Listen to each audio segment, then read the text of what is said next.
Hi friends, welcome back to மனை special food. நம்ம குழந்தைங்களுக்கெல்லாம் பிடிச்ச மாதிரி ஒரு சூப்பரான ஸ்நாக்ஸ் இங்கே எப்படி செய்கிறதுன்னு பார்க்க போகிறோம். இப்போ குட்டீஸ் எல்லாம் குவார்ட்டர்லி லீவில் வீட்டில் இருக்காங்க. அவங்களுக்கு உருளைக்கிழங்குனாலே ரொம்ப பிடிக்கும். ஸோ உருளைக்கிழங்கு வச்சு ஒரு சூப்பரான ஒரு சின்ன சின்ன பைட்ஸ் மாதிரி நல்லா வெளியில் கிறிஸ்பியாக உள்ள சாஃப்டாக அருமையாக இருக்கும் இந்த ஸ்நாக்ஸு. குட்டீஸ் ரொம்பவே விரும்பி சாப்பிடுவாங்க. இப்போ இது எப்படி செய்கிறது அப்படின்னு நம்ம பார்க்கலாம். ஃபஸ்ட்டு நான் அதுக்கு இங்கே ஒரு பேன் அடுப்பில் வச்சுட்டு அதில் 1 டீஸ்பூன் ஆயில் சேர்த்துக்கிறேன்.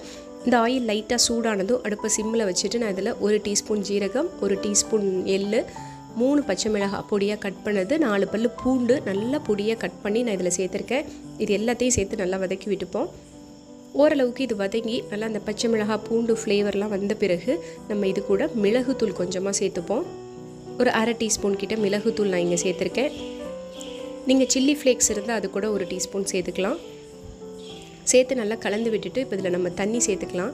நான் இங்கே எடுத்துருக்கிறது ஒரு சின்ன சைஸ் கப்பு தான். அந்த கப்புனால் 1.5 கப் தண்ணி நான் இங்கே சேர்த்துக்கிறேன். சேர்த்து நல்லா கலந்து விட்டுட்டு நம்ம இதை எப்படியே வச்சிடலாம். தண்ணி கொதிக்கட்டும். இப்போ இதில் நம்ம ரவை சேர்க்க போகிறோம். நல்லா குட்டி குட்டியாக இருக்கும்ல, அந்த ரவை சேர்த்துக்கலாம். நான் அந்த கப்பில் 1 கப் ரவை எடுத்திருக்கேன். 1 கப் ரவைக்கு 1.5 கப் தண்ணி சேர்த்துருக்கேன். இப்போ இந்த ரவை இருக்கட்டும். அதுக்கு முன்னாடி நம்ம இதுக்கு தேவையான அளவு உப்பை இதில் சேர்த்துடலாம். தண்ணி கொதிக்கிறதுக்குள்ளே அந்த ரவை எடுத்துக்கிட்டோன்னா அதுக்கு ஏற்ற அளவுக்கு நம்ம இங்கே உப்பு சேர்த்துக்கலாம். அதனால் ரவை எடுத்து வச்சுட்டு அதுக்கு எந்த அளவுக்கு உப்பு தேவைப்படுதோ அதை நான் இப்போ தண்ணியில் சேர்த்துட்டு இந்த மாதிரி கலந்து விட்டுட்டேன். இப்போ தண்ணி கொதிக்க ஆரம்பிச்சிருச்சு. இதில் நம்ம எடுத்து வச்சுருக்க அந்த ரவையை சேர்த்துக்கலாம். கொஞ்சம் கொஞ்சமாக சேர்த்து கலந்து விட்டுக்கலாம், கட்டி எதுவும் பட்டுடாமல். நம்ம எப்போவும் உப்புமா எப்படி செய்வோமோ அந்த மாதிரி தான். இப்படியே நல்லா கலந்து விட்டுட்டே இதை சேர்த்துப்போம். நல்லா அந்த தண்ணி கொதித்து இந்த ரவை வேகட்டும். ஒரு 5 நிமிஷத்துலேயே இது ரெடி ஆகிடும்.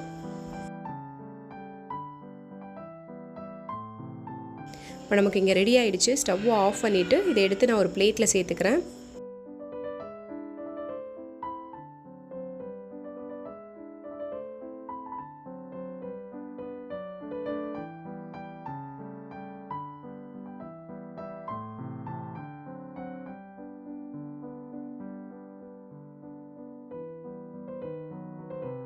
அடுத்து பார்த்திங்கன்னா 3 உருளைக்கிழங்கை நான் வேக வச்சு எடுத்து வச்சுருக்கேன். உருளைக்கிழங்குல இருக்க தோலை நீக்கிட்டு நம்ம துருவி எடுத்துக்க போகிறோம். இப்போ நம்ம இங்கே பிளேட்டில் ரவை வச்சுருக்கிறதுல இந்த உருளைக்கிழங்கை எடுத்து நம்ம அப்படியே துருவி விட்டுக்கலாம்.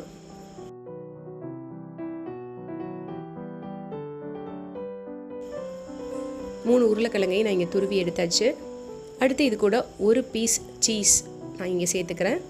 இது சேர்த்தோன்னா இன்னும் கொஞ்சம் சாப்பிட அந்த டேஸ்ட் ரொம்ப நல்லாயிருக்கும். அதையும் இந்த மாதிரி துருவி சேர்த்துப்போம். இப்போ சீஸும் சேர்த்தாச்சு. அடுத்து இது கூட கொஞ்சம் கொத்தமல்லி எல்லாம் சேர்த்துக்கிறேன். இப்போ இது எல்லாத்தையும் சேர்த்துட்டு நல்லா மிக்ஸ் பண்ணிக்கலாம். ஏற்கனவே ரவைக்கு நம்ம உப்பு சேர்த்தாச்சு. நான் உருளைக்கிழங்கு வேக வைக்கும்போது அதுக்கு உப்பு சேர்த்து தான் வேக வச்சுருந்தேன். அதனால் உருளைக்கிழங்கு வேக வைக்கும்போது உப்பு சேர்த்துக்கோங்க.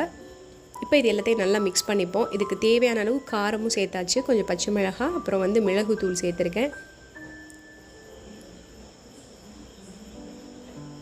இப்போ இது எல்லாத்தையும் நல்லா சேர்த்து மிக்ஸ் பண்ணி விட்டுக்கலாம். லைட்டாக அப்படி பிசைஞ்சு விட்ட மாதிரி நல்லா இந்த மாதிரி மிக்ஸ் பண்ணி எடுத்துகிட்டு இந்த மாதிரி லைட்டாக கையில் ஒட்டும். இதை நம்ம அப்படியே ஒரு உருண்டையாக உருட்டி வச்சுப்போம். ஈஸியாக இருக்கும் தேய்க்கிறதுக்கு. நம்ம மாவை பிசைஞ்சிட்டு கை கழுவுறதுக்கு முன்னாடியே இந்த மாதிரி சின்ன சின்ன உருண்டையாக எடுத்து வச்சுட்டு கையை கழுவிட்டு ஒரு சப்பாத்தி கட்டை எடுத்து வச்சு நான் அதில் கொஞ்சமாக மாவு போட்டுட்டு இதுலேருந்து எடுத்து இந்த மாதிரி உருட்டிக்கிறேன்.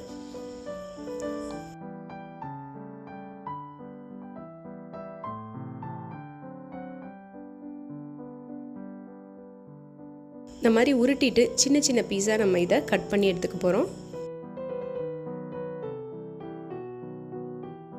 இல்லை நீங்கள் போட்டு தேய்க்கிறதுக்கு மாவு யூஸ் பண்ணுறது பார்த்தீங்கன்னா அரிசி மாவு சேர்த்துக்கலாம், இல்லைன்னா மைதா மாவு சேர்த்துக்கோங்க.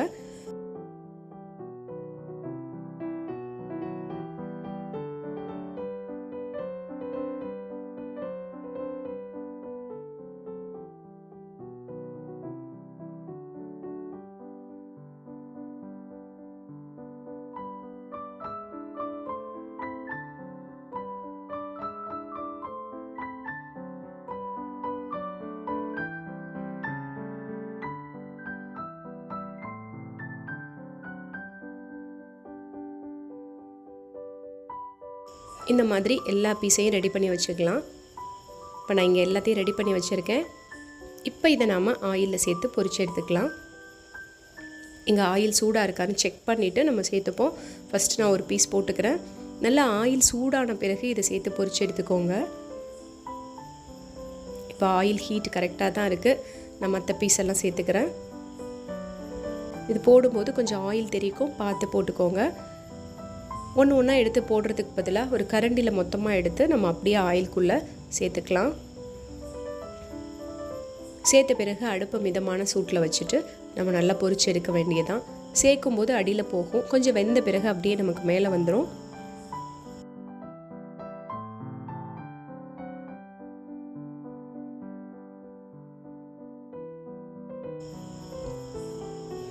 இப்போ பாருங்கள், நமக்கு ஃபஸ்ட்டு போட்டது இங்கே ரெடி ஆயிடுச்சு.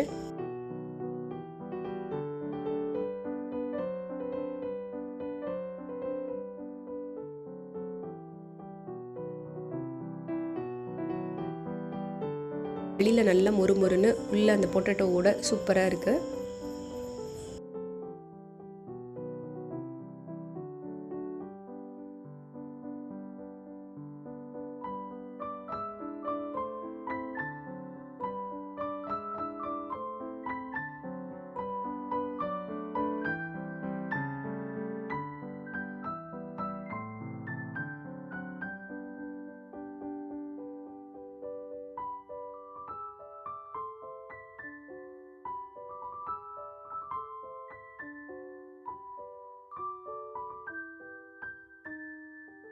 ரொம்ப அருமையான, ரொம்ப சிம்பிளாக செய்யக்கூடிய ஒரு ஸ்நாக்ஸ் அழகாக ரெடி ஆயிடுச்சு.